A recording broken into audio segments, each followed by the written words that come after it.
The day started like any other for Eli Ward. The morning sky over Clearwater City was a pale gray, the air cool, and the streets filled with the soft hum of Airbuses flying above. He walked to school with his backpack half-zipped, one shoe untied and a half-eaten sandwich in his hand. Eli was 14, quiet and often lost in his own thoughts. He liked drawing dragons in the corners of his notebooks and reading about stars and old myths.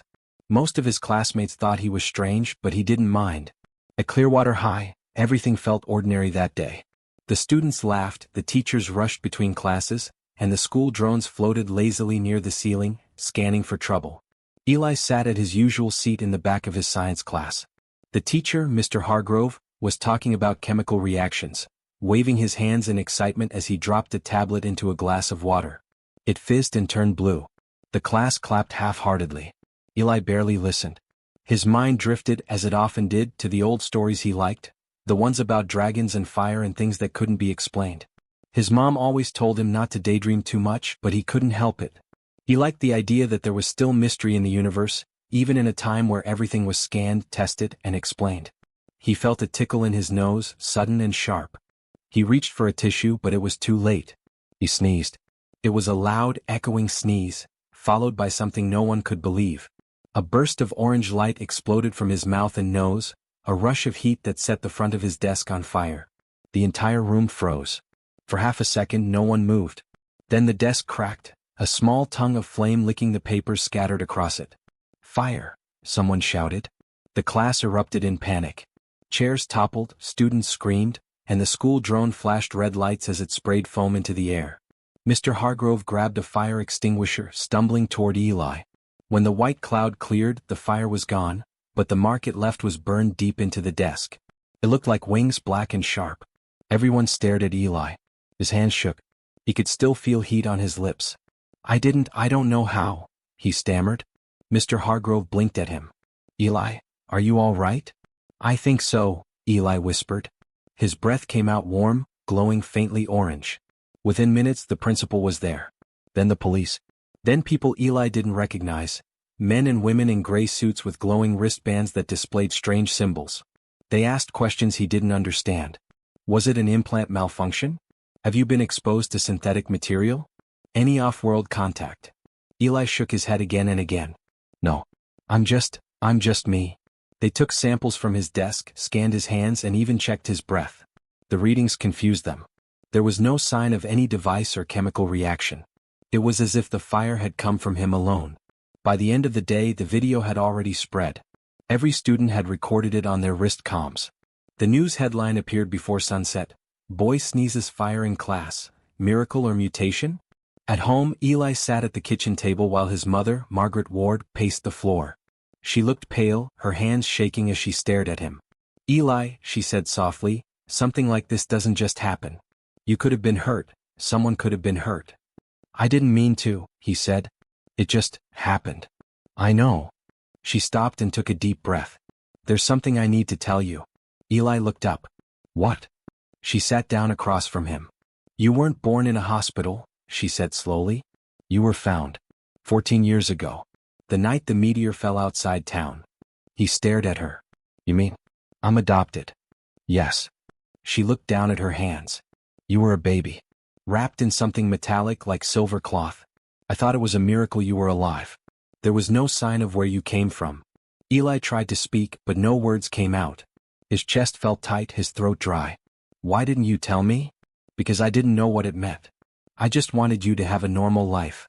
He stood up and walked to the window. Outside, the sky was dark, filled with stars. But as he looked closer, he saw something strange. Small lights moving, not like planes or satellites. They shifted and curved, like glowing wings in the distance. "Mom," he whispered, "do you see that?" She joined him, her eyes widening. The lights grew brighter, splitting into dozens of shapes. They looked alive, moving in perfect rhythm. "I think they're looking for something," Eli said quietly. That night he couldn't sleep. The image of the flames haunted him. Every time he closed his eyes, he saw fire curling around his hands, golden and soft, not burning but alive. And in the fire he thought he heard a voice, not loud but clear. "Flame-born," it whispered. Eli sat up in bed, heart pounding. The word felt familiar, even though he had never heard it before. He looked at his hands again. Under the skin, faint golden lines shimmered like veins of light. The next morning things grew worse. Reporters filled the street outside their house. Scientists demanded interviews. Drones hovered above the roof. His mom tried to keep them away, but people kept shouting questions. Is the boy human? Is it genetic? Is it alien? By afternoon, the government announced an investigation. A security officer knocked on their door, calm but firm. Mrs. Ward will need to take your son for testing. It's for everyone's safety. Eli looked at his mother, terrified. Mom? She shook her head. No. He's not going anywhere. But before the officer could respond, the ground shook. The sound was deep, like thunder, but closer. The windows rattled. Outside, a bright golden light filled the sky. People screamed and ran as shadows passed over them, massive, moving shapes that blocked out the sun. Eli ran outside, his heart pounding. Above him, enormous figures descended through the clouds, creatures that looked like dragons made of metal and light. Their wings burned with orange fire, and their eyes glowed like suns. The air vibrated with their voices, not spoken but heard inside his head. We have found you, they said. The Flameborn has awakened. The soldiers on the street raised their weapons, shouting orders. The dragons didn't move to attack. They simply hovered, watching. One of them lowered its head, its scales shining silver and gold. Eli felt heat rush through his body again, the same warmth from before. Flames danced around his fingers, but this time they didn't frighten him. They felt like they belonged. The lead dragon's voice filled his mind. Do not fear, young one. You are of us. Eli whispered, Who are you? We are your kin, the voice said. And you are the spark that was left behind. All around, people screamed and ran, but Eli couldn't move. His heart raced, his skin glowed faintly, and for the first time in his life he didn't feel strange. He felt seen. The dragon's golden eyes watched him closely. Come with us, it said. You have much to learn. Eli stood frozen as the flames around him slowly faded, leaving only a faint glow on his skin. The world around him had changed forever, and he knew nothing would ever be normal again. That night, the city sky burned with wings of light.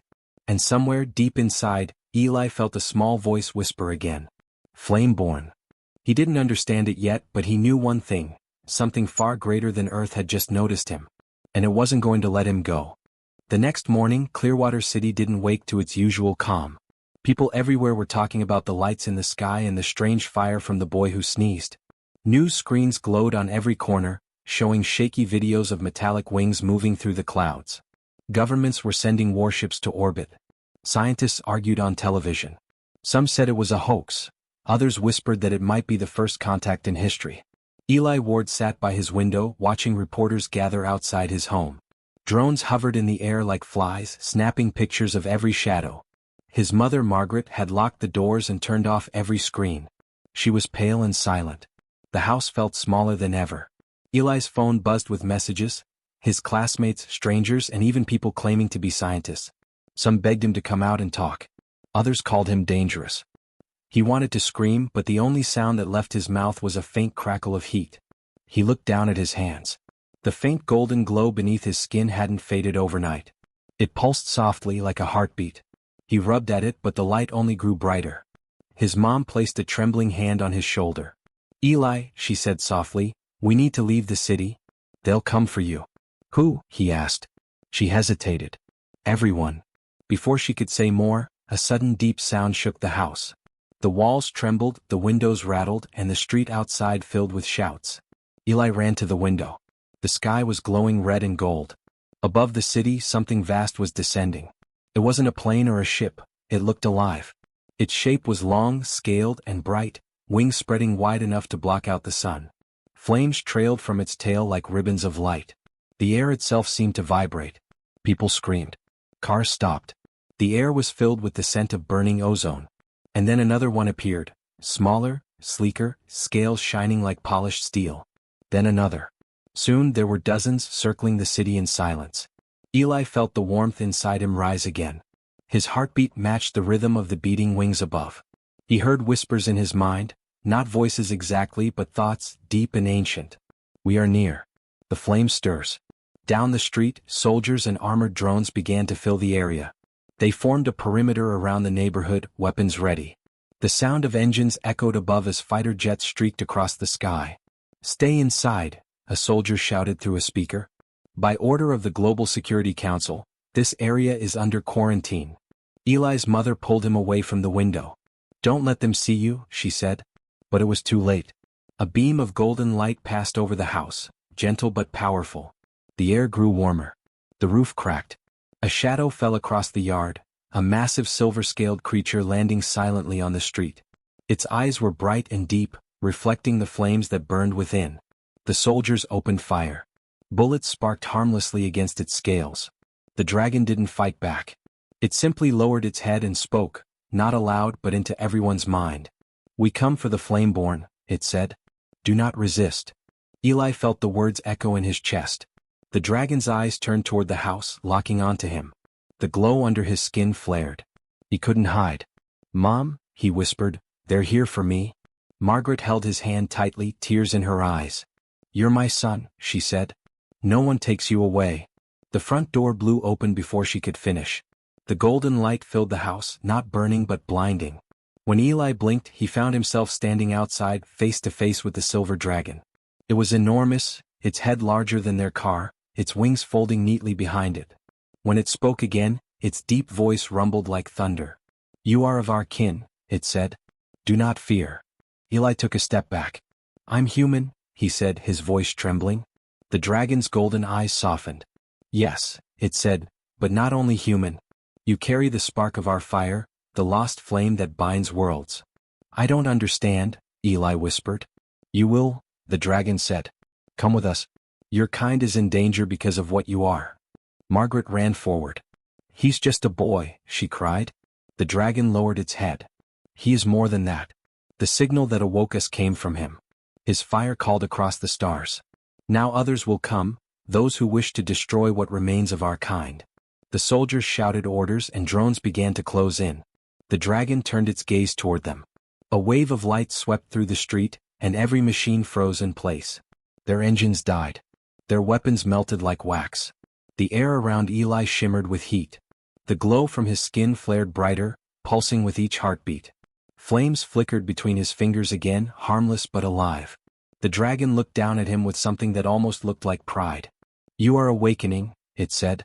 You must learn to control the flame or it will consume you, and your world. Eli shook his head. I can't go with you. The dragon tilted its head slightly. You already have. The fire within you will draw us together, whether you wish it or not. The air shimmered again as more dragons descended, some golden, some bronze, some black as midnight. They formed a circle around the neighborhood, their wings stirring the wind. People watched from a distance, terrified and awed. The silver dragon raised its head. I am Valian, guardian of the Emberborn. I claim the Flameborn child under our protection. Soldiers opened fire again, but their bullets turned to dust before they reached him. Valian looked at Eli.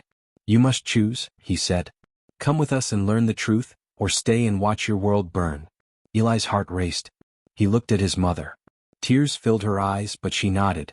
If this is who you are, she said softly, then go find out why. He turned back to the dragon. Will I come back? If you wish, Valian said. But when you return, you will not be the same. Eli hesitated, then stepped forward. The dragon lowered its massive claw and he climbed onto it. The scales felt warm like smooth metal in sunlight. The soldiers shouted. The dragons spread their wings. With a single beat, the air roared. The city below shrank into lights and smoke as they rose higher and higher, into the clouds, into the thin blue above. Through the swirling air, Eli looked down one last time. His mother stood in the yard, small and still, looking up as the dragons carried him away. Above the clouds, the sky turned black and endless. The stars shone brighter than he'd ever seen them.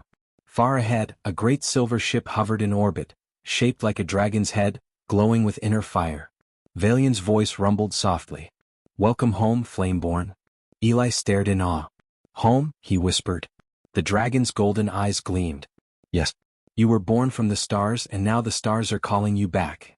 As they entered the ship, Eli felt the warmth inside him flare once more. It didn't burn, it sang, a soft hum that matched the rhythm of the ship's heart. The sky behind them glowed red and gold, and for the first time in human history, the heavens burned with wings. The stars looked close enough to touch. From the window of the great silver ship, Eli Ward stared at the endless night, his reflection small against the vast glow of the universe. He still couldn't believe he was there, carried into space by dragons made of metal and light. The ship hummed softly, alive with a warmth that felt almost like breathing. Every wall seemed to shimmer with faint orange light, like living fire hidden under glass. He sat quietly in a wide hall that looked both natural and built. The walls curved like bone, but pulsed like veins of molten gold. Across from him stood Valian, the silver dragon who had taken him from Earth. The great creature's wings were folded close, and his golden eyes glowed faintly in the dim light. Eli still didn't know how to speak to him. Every word felt too small. "Where are we going?" he asked finally. "To the Ember Citadel," Valian said. His voice was deep and calm, but Eli could feel it in his chest more than he heard it. "It is the heart of what remains of our kind. It is where your fire began." "My fire?" Eli asked, looking down at his hands. The glow beneath his skin was brighter now. When he focused, he could feel heat stirring just beneath the surface, like a heartbeat made of flame. Valian nodded slowly. "You carry what was thought lost, the ember of the first flame. Once, it burned in the hearts of all who ruled the skies. Then it was stolen and our kind began to fade. We searched the stars for it. And then you sneezed." Eli blinked. "That's how you found me? Because I sneezed fire?" The dragon's deep laugh rumbled like a small earthquake. "Yes. Even the smallest spark can wake the oldest flame." The ship trembled slightly as it entered orbit around a glowing red world. Below, the surface shimmered like living metal, covered in molten rivers and islands of black stone. The sight stole Eli's breath. "That's your home?" he asked. "One of them," Valian said. "Long ago there were many. But this one still remembers the old songs." When the ship landed, the air that rushed inside was warm and thick, but not hard to breathe. The ground beneath Eli's shoes pulsed faintly, glowing red in rhythm with the ship's light. Massive structures stretched across the horizon, towers shaped like claws, bridges of glass and gold, and statues of dragons that glowed from within. Dragons of every color moved across the citadel, gold, bronze, red, black, even blue. Some were large as mountains, others small enough to walk beside him. Their scales reflected light like mirrors. And every one of them stopped and bowed their heads as Eli passed. He felt his heart race. "Why are they doing that?" "They know what you are," Valian said softly. "You are the heir to the first flame." Eli shook his head. "But I'm not one of you." "Not yet," the dragon replied. They led him into a vast chamber shaped like a circle. The floor was a pool of still, glowing lava, and above it floated a crystal of golden fire, held in place by nothing. The air vibrated softly, almost like music. It wasn't loud, but Eli could feel it in his bones. "What is that?" he whispered. "The Song of Embers," Valian said. "It is the voice of our fire. It speaks only to those who carry it within." As he stepped closer, the light from the crystal grew stronger. His hands began to glow brighter in answer. The warmth inside him pulsed faster, matching the rhythm of the crystal's hum. He felt dizzy but not afraid. Then he heard it, a voice, faint and distant, singing in words he didn't understand. It wasn't like hearing with his ears. It was inside his mind, soft and old, filled with both sorrow and hope. The voice whispered, "Flame born of the lost world, the fire knows you." Eli froze. "Did you hear that?" he asked, turning to Valian. The dragon lowered his head. "No. The song speaks only to you now." The light around the crystal flared suddenly, and a stream of golden fire rose into the air. It swirled around Eli, wrapping him in warmth. His heart pounded, his body trembling as images filled his mind. Dragons flying through endless skies, cities made of flame and light, and a great war that turned stars to ash. He saw a man, human but glowing like fire, standing beside the dragons. His eyes burned gold, and from his mouth came the same flame that now lived inside Eli. The man raised a hand, shouting words that shook the heavens. Then everything went dark. The fire faded and Eli dropped to his knees. He gasped for air, sweat on his face. The glow under his skin dimmed again, though not completely. "What did you see?" Valian asked. "I think," Eli took a shaky breath. "I saw you. And someone like me. But older. Stronger." The dragon's eyes gleamed. "Then it is true. The Flameborn were not only dragons. Long ago your kind and ours were one. The first fire bound us together." Eli stood slowly.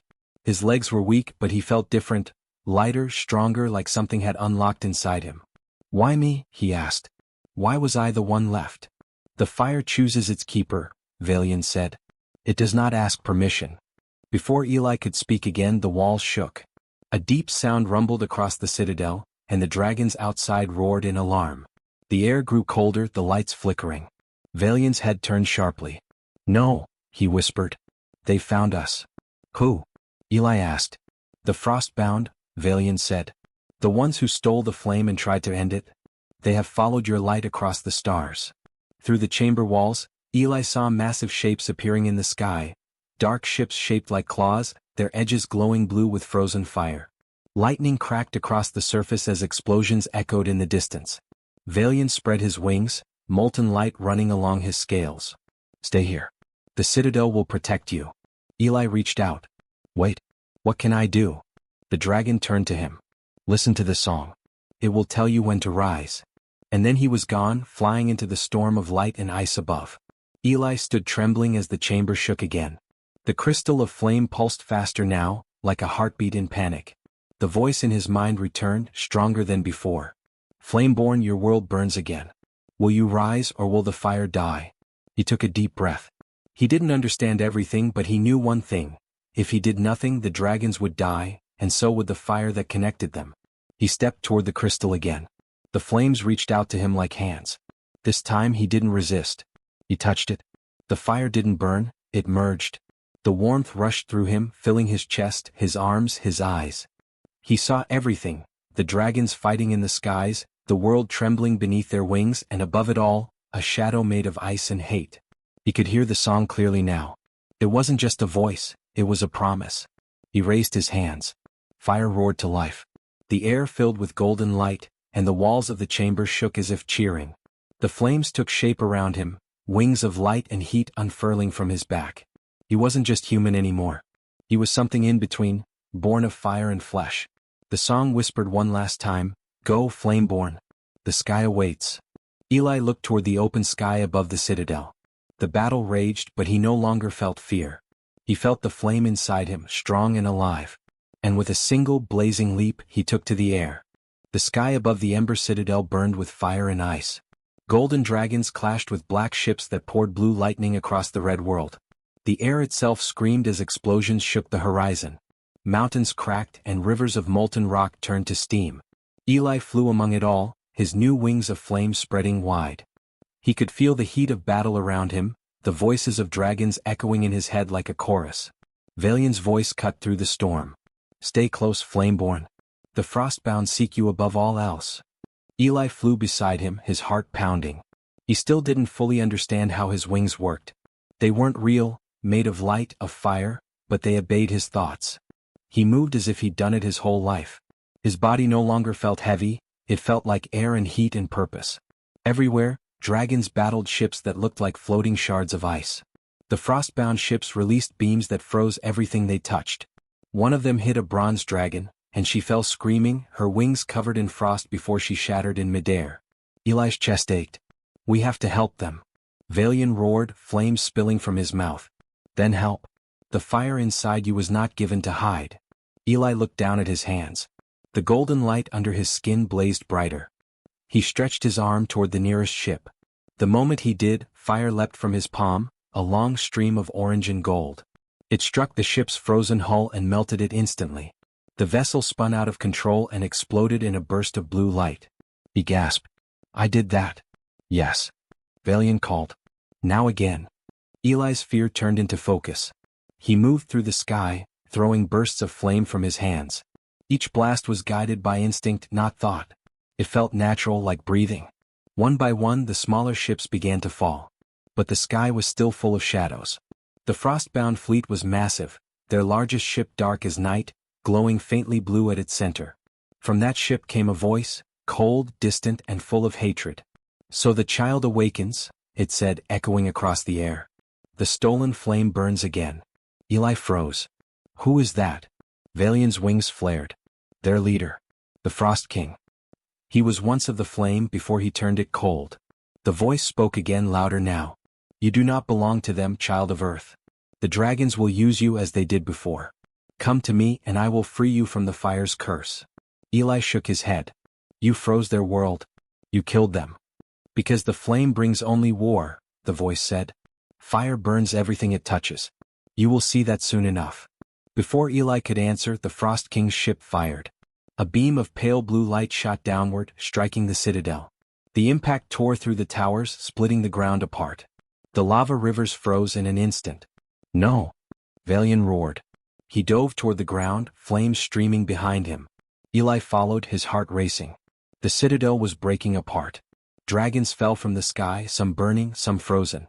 The Song of Embers, the great crystal that had spoken to Eli, was glowing too brightly now, its voice a cry of pain echoing in his mind. Flameborn, protect the fire. Do not let it die. Eli landed hard near the chamber. The crystal was shaking, cracks spreading across its golden surface. The air was filled with sparks and heat. He reached out to it. I'm here. What do I do? The voice inside him whispered, you must become the flame. He looked at his hands, trembling. How? Valian crashed beside him, half his body scorched, one wing torn. Eli, he said weakly, the song will die if the Frost King takes it. You are its only chance. You must bond with it. Eli's eyes widened. Bond with it? That could kill me. The dragon smiled faintly. Then the flame will die with you. But if you live, you will be more than either man or dragon. The Frost King's ships filled the sky, their cold light dimming the fire below. Eli could see the massive black vessel descending. The air froze around him. He felt the warmth in his chest flickering, struggling to stay alive. He closed his eyes. Okay, he whispered. Then I'll try. He stepped into the light of the crystal. It flared instantly, the brightness blinding. He felt heat consume him, fire filling every part of his body, rushing through his veins like living energy. He screamed, but it wasn't from pain, it was from power. He saw visions again, the first flame, the birth of dragons, the bond between man and fire. The voice of the song spoke clearly now. We remember you, Flameborn. The fire was yours before it was ours. When Eli opened his eyes, the world looked different. He could see the air moving, see the heat lines running through the earth. His body glowed brighter than any flame. The cracks in the crystal closed, its power flowing into him completely. Valian stared at him in awe. You are the song now. Eli looked up at the Frost King's ship, his eyes burning gold. Then it's time to end this. He rose into the sky again, faster than before. The Frost King's fleet opened fire, beams of blue light cutting across the air. Eli didn't dodge. The fire around him flared, swallowing every blast. He pointed both hands forward and the flames erupted, not orange this time but white-hot gold. The ships melted in seconds, their frozen metal turning to vapor. Only the Frost King's ship remained. It hovered in silence, its hull glowing cold and dark. Then it opened like a flower, and from within came a figure, a tall, thin shape covered in armor made of frost. Its eyes were blue and sharp as ice. You cannot win, the Frost King said. You are fire, and fire always dies. Eli floated in front of him, his flames flickering in the cold air. Then I'll burn brighter before I do. They clashed in a storm of fire and frost. Every strike shattered the air, every blow cracked the sky. Flames and ice danced together, each trying to consume the other. Below, dragons watched in silence, the world trembling beneath the battle. The Frost King struck hard, his cold power freezing Eli's wings. The fire dimmed for a moment. The Frost King smiled. You are still human. You are still weak. Eli gritted his teeth. Maybe I am human, he said, his voice low and steady, but that's why I won't stop. He reached deep inside to the warmth that had been with him since his first sneeze, the spark that had called the dragons. He let it grow. The song inside him sang again, louder than ever. The flames burst free, brighter than sunlight, wrapping him in light so fierce the Frost King stumbled back. The fire spread across the sky, pushing away the cold. The frost-bound ships melted, falling in streams of molten metal. The Frost King screamed as his armor cracked, ice melting from his body. Eli hovered before him, his voice calm.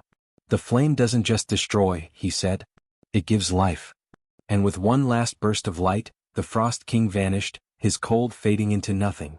The battle ended. The dragons roared, their voices filling the heavens. The sky turned gold again, the world below glowing with heat and life. Eli floated in silence, exhausted but alive. The flames around him dimmed, folding back into his skin. Valian flew up beside him, smiling weakly. You have done what even the ancients could not, he said. Eli looked out across the stars. I didn't want to be a hero, he said softly. I just didn't want to be afraid. Valian nodded. That is what makes you one. The war was over. But Eli knew the fire inside him would never rest.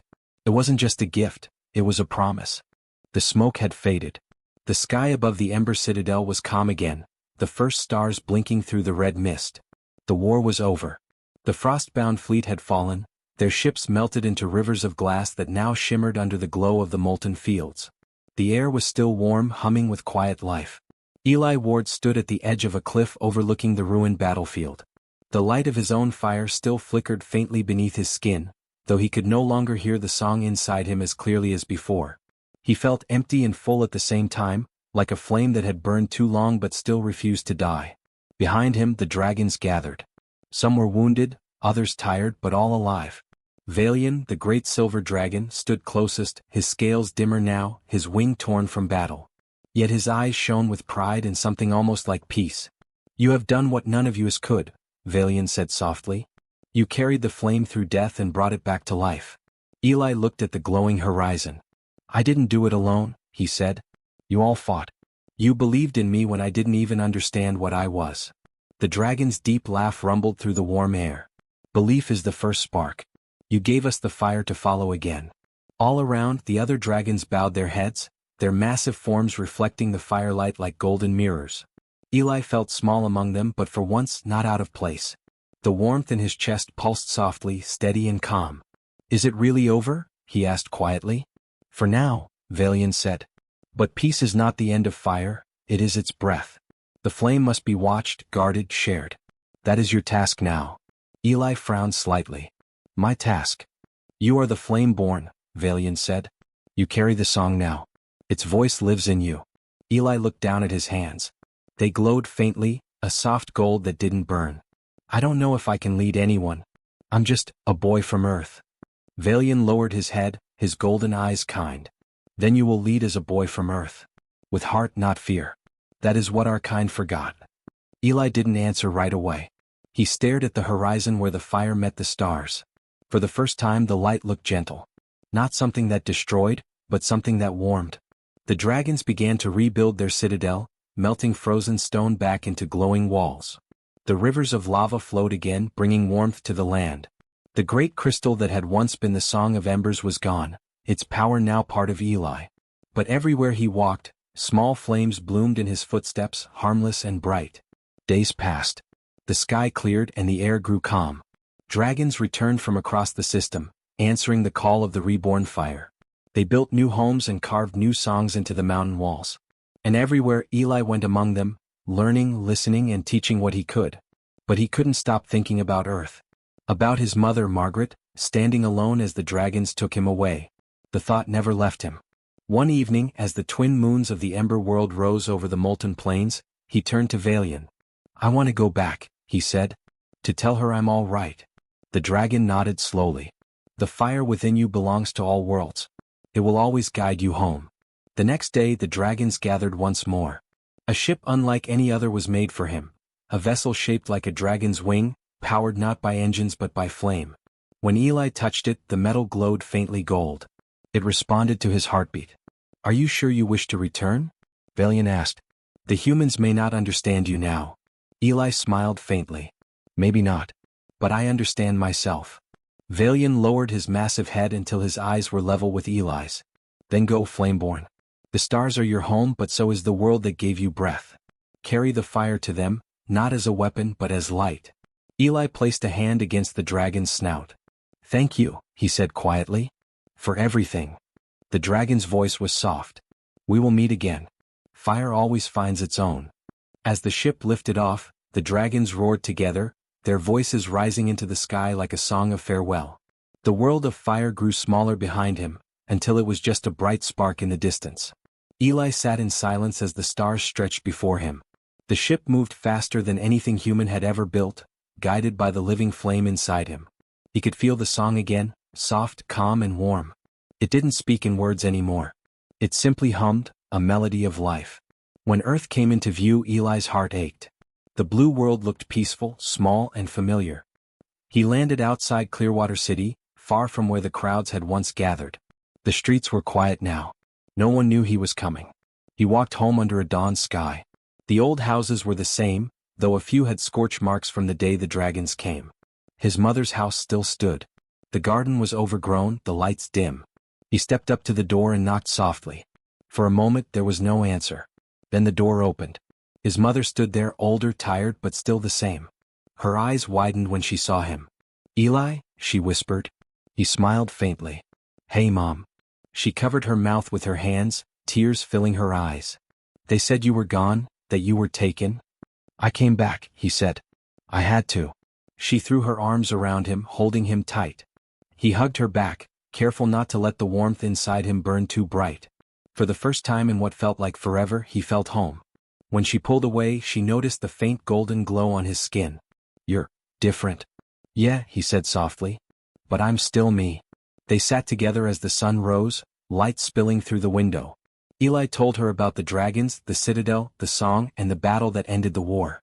She listened in silence, her hand never leaving his. "So what happens now?" she asked quietly. Eli looked out the window. I need to help both worlds now. The dragons lost their fire once. Humans might do the same if they're not careful. Maybe the flame was meant to be shared." His mother smiled, tears still shining. "You always believed in something bigger," she said. "Now you've seen it." He nodded. "Yeah. And it's beautiful." Outside, the morning sky grew brighter. For a moment, Eli thought he saw something far above, a shadow with wings of light, circling silently before vanishing into the sun. He smiled. The fire within him pulsed softly, warm and calm. The song hummed once more, not a command but a promise. The flame endures. Eli stood and stepped outside, feeling the sunlight on his face. He reached out his hand and a small flame danced above his palm. It flickered but did not burn. It glowed like hope. He closed his fingers gently around it, holding it close. "Not as a weapon," he whispered, "but as light." The sun rose higher, its rays golden across the quiet street. And for the first time since the day he sneezed fire at school, Eli Ward felt peace, not just within himself but in the world around him. Far above, unseen by human eyes, dragons flew once more through the stars. Their wings shone with living fire, and their voices carried through the void, a song of rebirth, of warmth, of life renewed. The flame had returned. And this time it would never go out.